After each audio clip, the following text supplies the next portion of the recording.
In this tutorial, I'd like to talk about the F major scale followed by the arpeggio. The F major scale is 1 octave, and I'm doing a tirando in this video. The F that we are going to start on is found on the 4th string, and we are going to start there in the 3rd fret.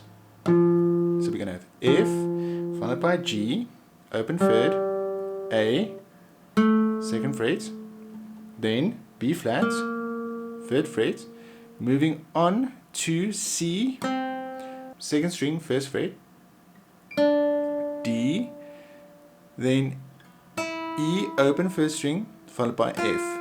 Coming down the same way, F, E, D, C, B flat, A, G, followed by E. The arpeggio we're going to do on the same space as well. We're going to do F, A, C, coming down,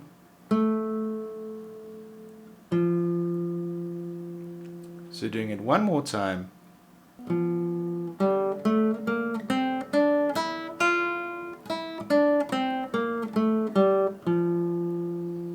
followed by the arpeggio.